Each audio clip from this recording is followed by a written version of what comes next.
Nyo, di ba ho yung salamin?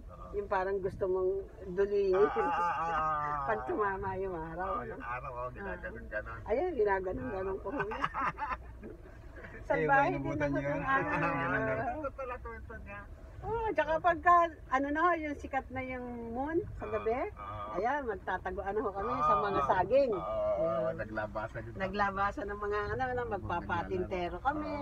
Totoo yan. At tsaka tumbang preso, naku. Ganyan din sa amin, pare-pares tayo ng ganyan. Buhay, ano, kapanahon na. Anong taon yan? Siguro 50s? mga 59, 60, 61. Ayan, kasi mga 64, 65, medyo naiiba na ho eh. Yan.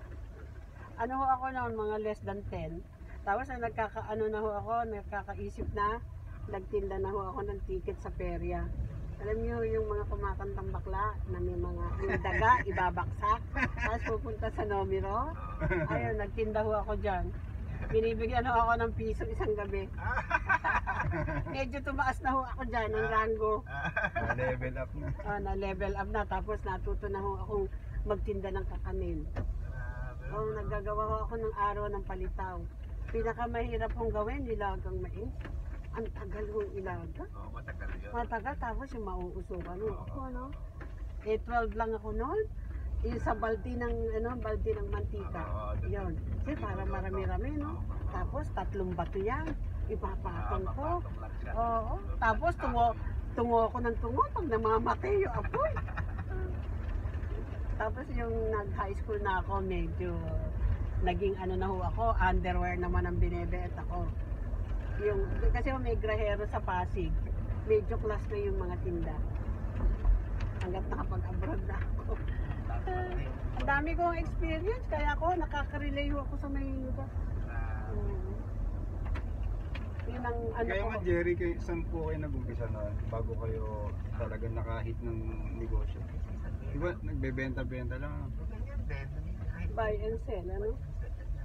Saka depende rin ho sa nakikilala nyo eh, no? Matuto kayo eh, no? Kasi kung hindi ho kayo nakakilala, paano kayo matuto? Ganun lang yung by contact. Kasi sa Seattle, meron ho kaming Pilipinong yumaman. May ano ang Seattle? Seattle, Washington. Oo. Kasi hindi ko lang alam kung ang Japan kumukuha ba doon ng mga fish. Hindi ko alam eh. Nag-seafood kasi ang daming seafood doon eh. Parang nung nagka-contact sila ng Japanese, yumaman din, import-export siguro ng seafood. Yeah. Dito, kasi sa Seattle, ang daming seafood. Lalo sa Alaska. Kaya lang, syempre, ang ruling ng Amerika talaga mahigpit eh. Diski galing na good sa atin, mahigpit eh. Buti, pagka may galing na goods sa atin at pupunta sa Amerika at na-reject, Canada ho ang tuloy.